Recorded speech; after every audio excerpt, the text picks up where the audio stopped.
everyone, welcome back to another podcast episode.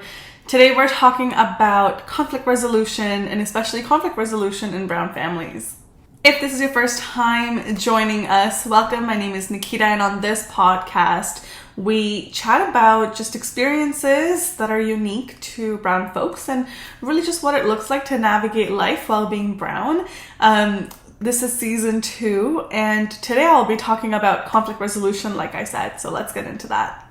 Now, conflict resolution is very much like an umbrella term that we're talking about here, and there are certainly exceptions to the rule, but we're going to be talking about conflict resolution in brown families and South Asian families and cultures in a general sense, and I'm going to be sharing some questions, just some things to think about to help you reflect a little bit more deeply on your conflict resolution style.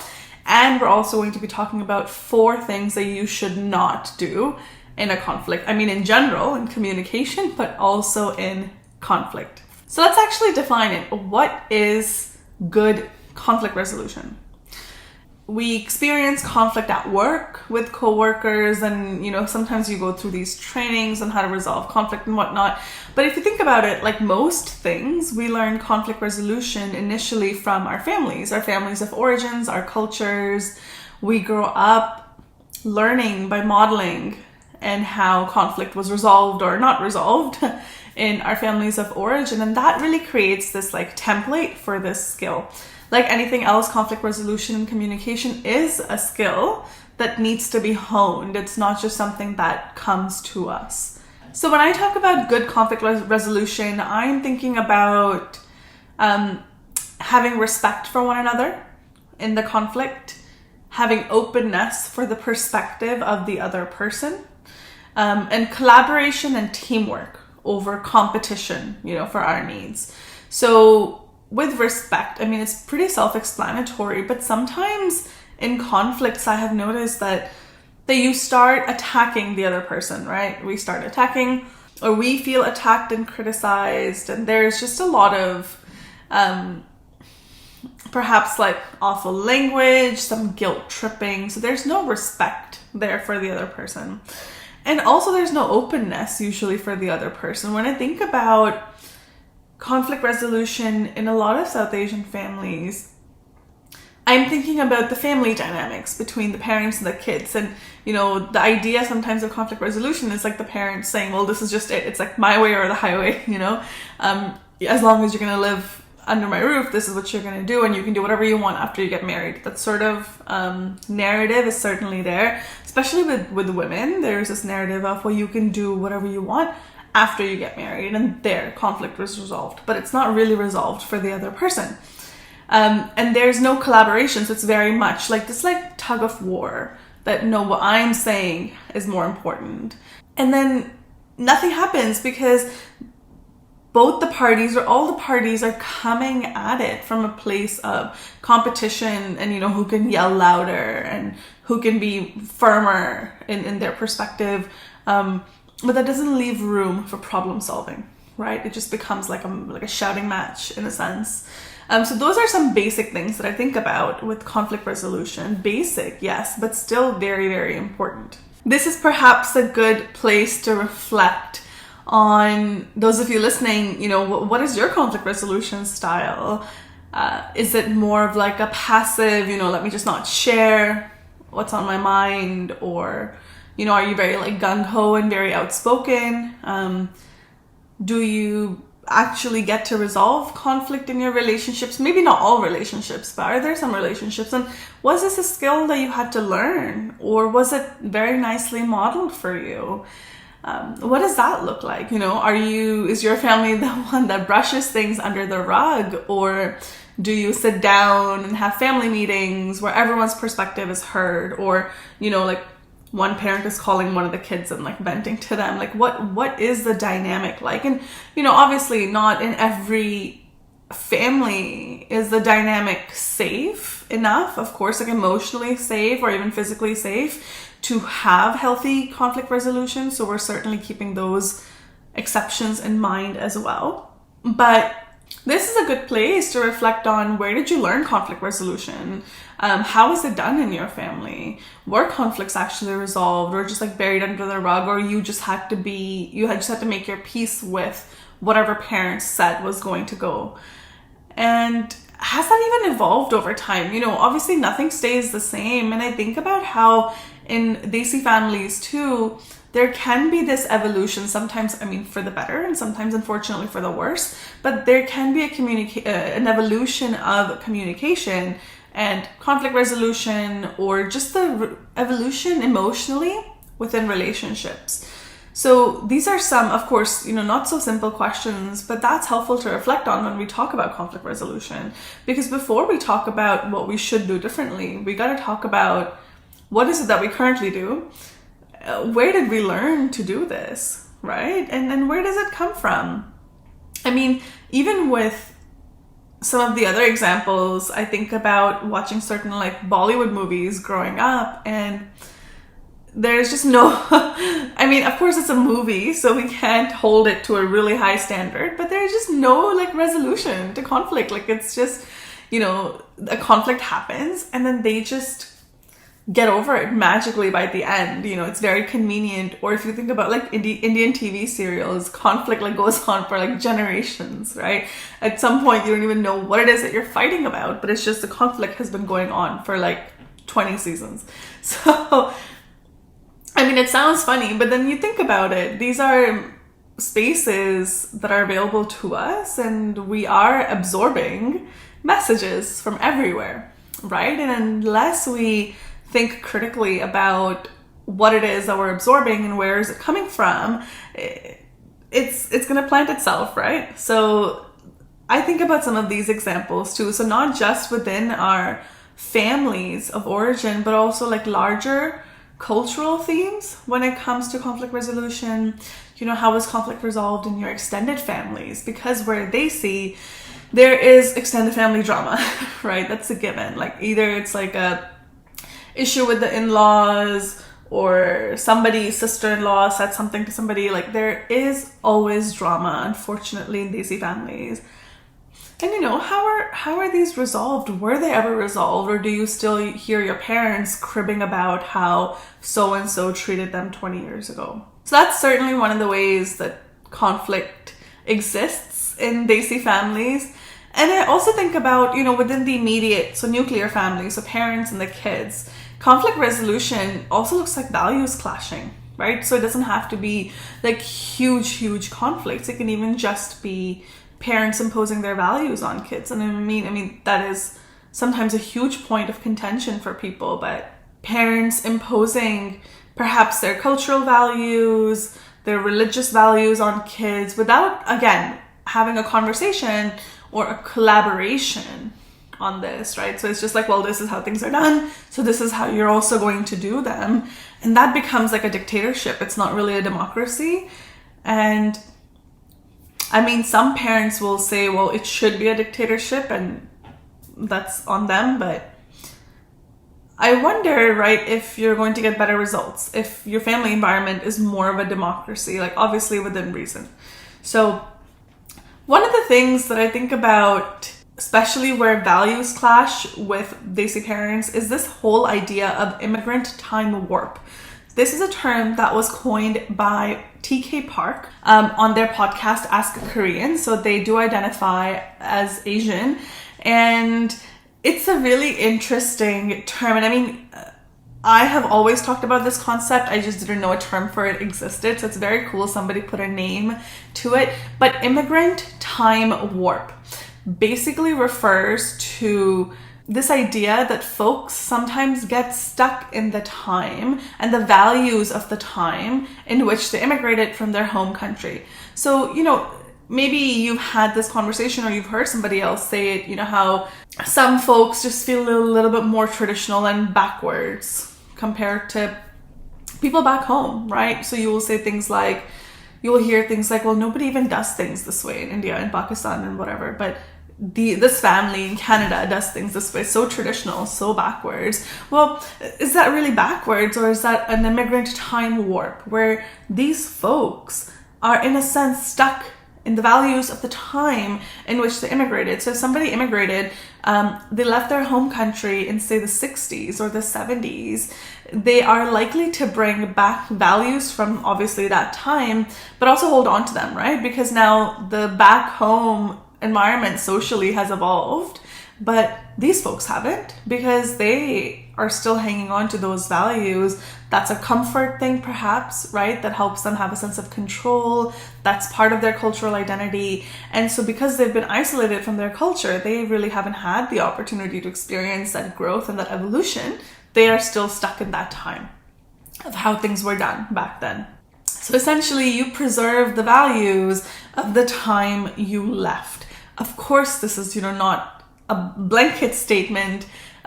There's a lot of people that are capable of evolution and critical thinking, and you grow with the times, but a lot of people and a lot of families don't. And there's a lot of really, really rigid expectations on people. And so immigrant time warp describes how you preserve the cultural values of the time that you left your country of origin. TK Park talks about it like a time capsule, right? So it's like a time capsule. You bury it in the ground with mementos from this year, and then you open it 20 years from now, and those mementos are still there. It's like frozen in time.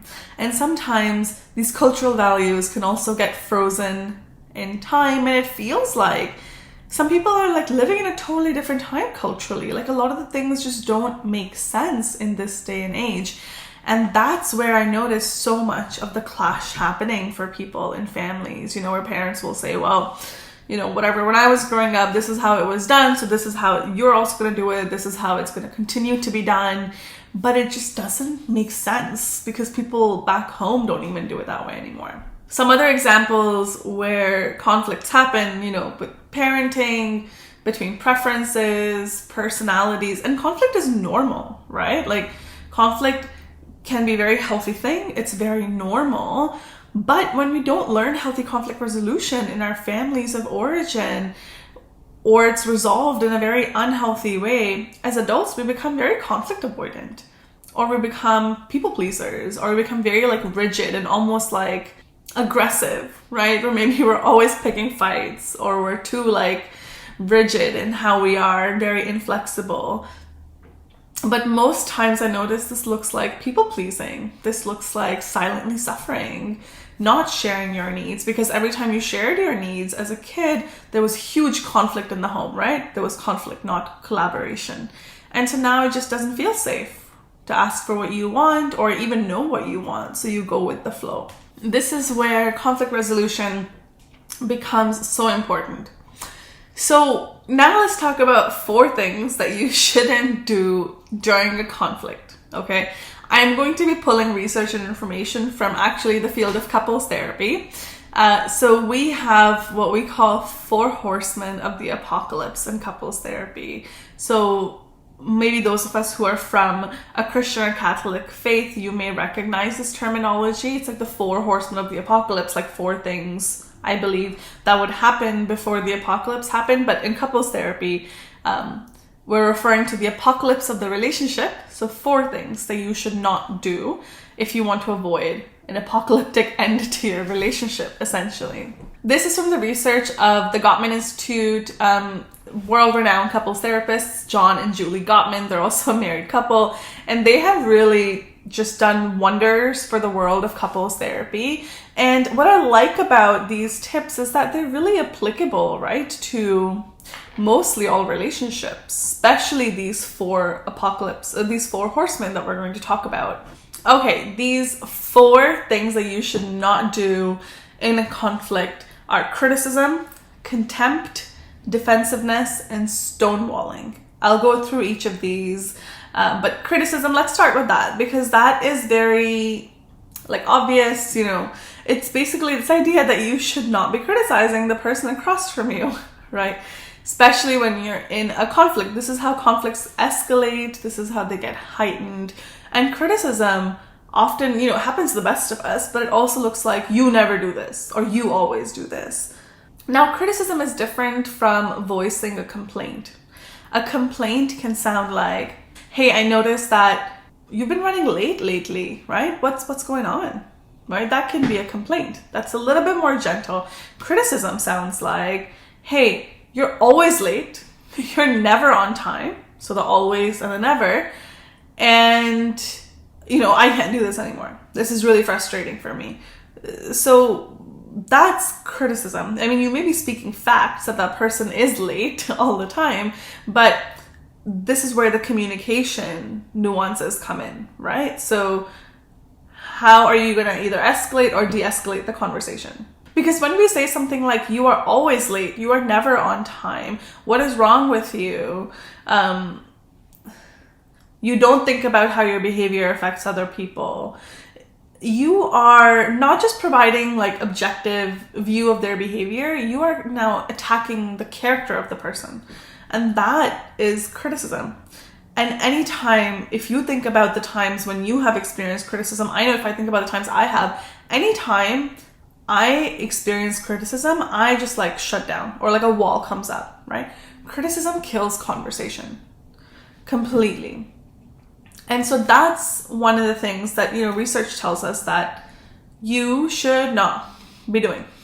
Very obvious, but it's very hard to apply in moments when you're just really frustrated with that family member and you just want to, give it to them.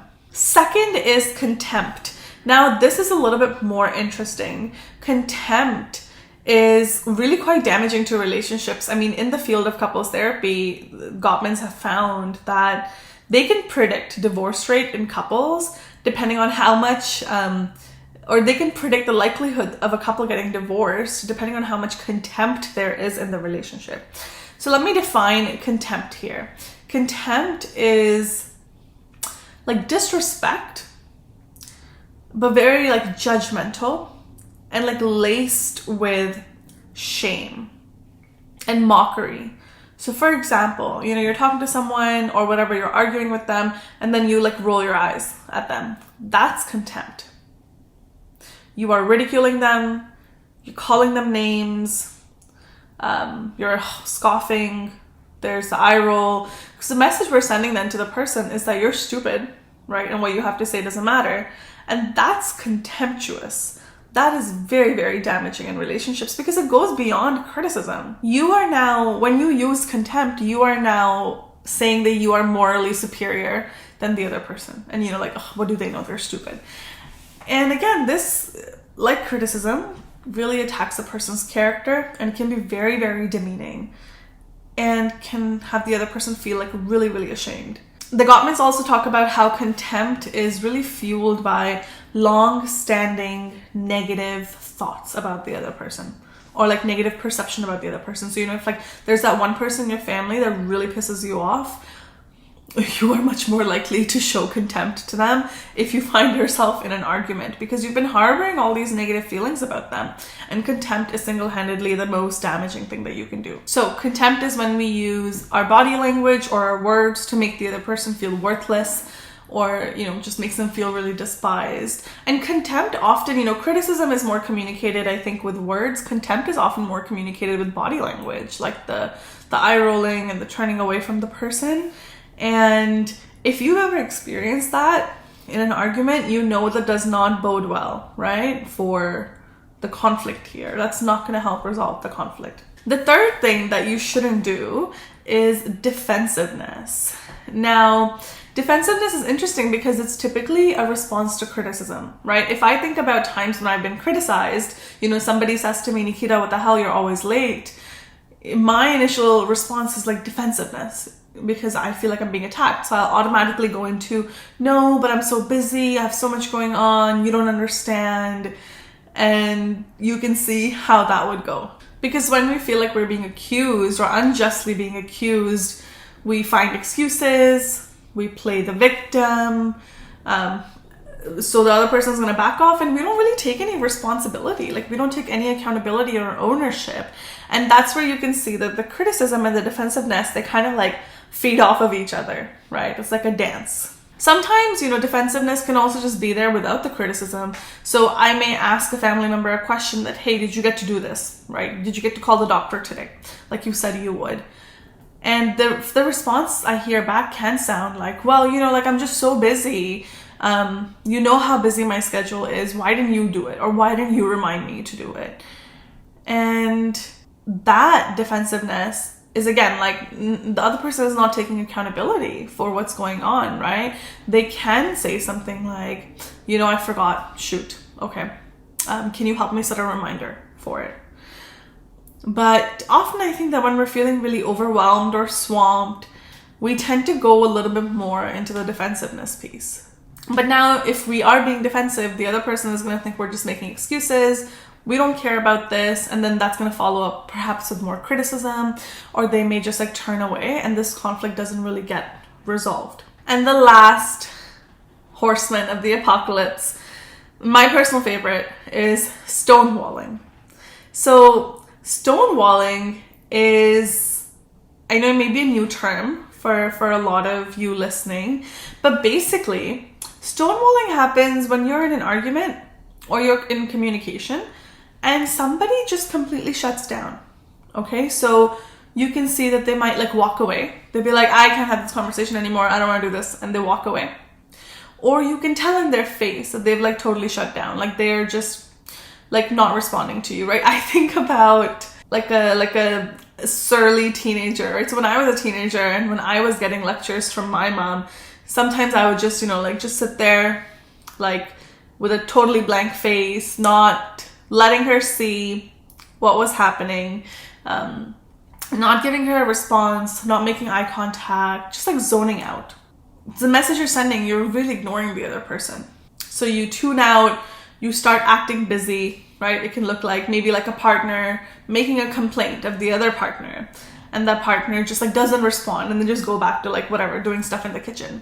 That's a form of stonewalling, right? And that, again, as you can imagine, shuts down a conversation. Stonewalling isn't usually the first response for people. So when there has been, say, a lot of criticism in the relationship, when there has been a lot of contempt, a lot of defensiveness, stonewalling is something that happens as a result over time. And that is very indicative of how the person is feeling. So if I'm stonewalling, that should tell you that I'm actually just like really overwhelmed right now. And this is the only way for me to engage in this conversation is just by tuning out or by disengaging. But it can become like a bad habit over time. Because think about it, the last time somebody gave you silent treatment, how did that make you feel? Probably not very good. There was probably a lot of hurt, a lot of anger, a lot of frustration, maybe some anxiety about the relationship. And then they eventually came around, because people who stonewall, they're like so emotionally overwhelmed, and then eventually they like, whether it takes them like half an hour or 2 days, like they come down and then things go back to normal. But if you've been stonewalled, you know that now that makes it that much harder for you to have a conversation with the other person. I know it certainly does for me. Now I'm scared. Okay, this person's gonna stonewall me again. Do I really want to have this conversation? Do I really want to talk about this conflict? Okay, no, it doesn't matter. Let me brush it under the rug. Right, so it kills healthy communication and conflict resolution. So those are the 4 horsemen: criticism, contempt, defensiveness, and stonewalling. This is a good place to also check in and be curious about, okay, what has been more of like the common practice, for you? What have you experienced more of? And what stance do you take more? Are you a criticizer? Are you contemptuous? Do you get very defensive? Are you a stonewaller, that someone is talking to you and they're expressing a complaint and you're just like, you turn away and you start chopping vegetables, right? Like, which one are you? I know for me, my struggle has been to not be a criticizer. And unfortunately, the antidote to criticism is like a gentle startup, right? So obviously it doesn't help to criticize anybody and say, when you do this, or you always do this, you never come on time, you're always late. The alternative to that is a gentle startup, right? That can sound like an I statement. So for example, instead of saying you're always late, you're never on time, a gentle startup can be like, hey, I've noticed that you've been running a little bit late the last few times. I feel, concerned about that. What's going on, right? You're expressing curiosity and you are sharing the impact of the other person's behavior on you, but you are not attacking them. Similarly, with contempt, when you roll your eyes at someone, when they're arguing with you, or there's just this like sense of superiority, it's important that you have some appreciation in your relationship. And then I think about in brown families, right? Do we have a lot of appreciation in our relationships?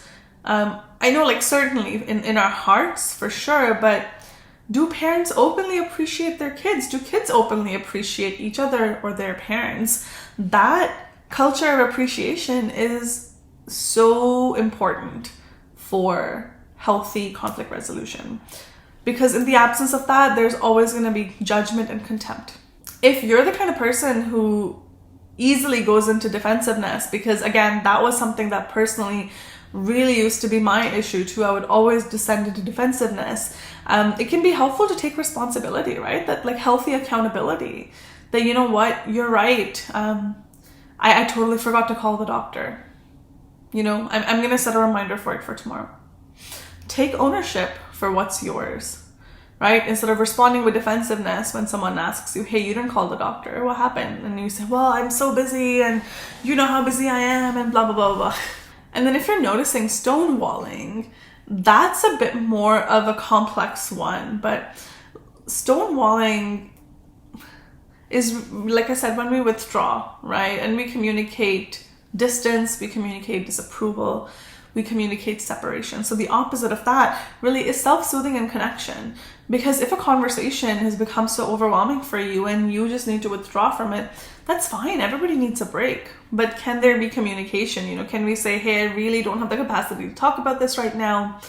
Can we come back to it in a couple hours or tomorrow? Right? This is something that's very, very hard to employ. And I have employed it in a few relationships. And I will say it is possible in some relationships, and I don't know how much in others, but it has been helpful for me. If I don't have the capacity for something, to say, you know what, hey, like, I hear ya, but I don't have the mental energy for this right now.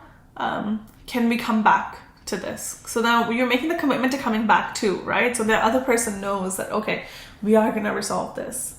And you're then going to come back and you're going to show up in a way that is more conducive to a resolution. So that was it. That's my bit on conflict resolution in desi families, what not to do during conflict, and what to try instead. And I mean, of course, these all sound very simplistic when we talk about them like this, but they can be a little bit more complex. I will certainly share the link to an article in the show notes, so definitely check that out if you want to learn a little bit more about this Gottman approach. But hopefully some of what we talked about today like resonates with you, because conflict resolution, like everything else, really is a skill.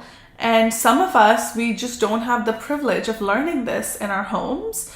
And so as adults, we have a very hard time maneuvering social situations, whether it's at work or whether it's in like your just friendships and general relationships. So conflict resolution is really, really important. Let me know if what conflict resolution looks like in your life. Have you worked hard on it? And, are you good at conflict resolution now? Or is it something that's still a skill that you're developing? Thank you so much for joining me for this episode today. Hope you took something of value away from it. If you're watching on YouTube, feel free to subscribe and give this a thumbs up. And stay tuned for our disclaimer. And I'll see you in next week's episode. Thanks, everyone. The guest and the host of Brown People Problems do not offer individualized therapeutic or medical advice, and our conversations should not be interpreted as such. This podcast is not a replacement for therapy. This podcast exists for educational purposes only. Please consider your circumstances and engage with the content mindfully.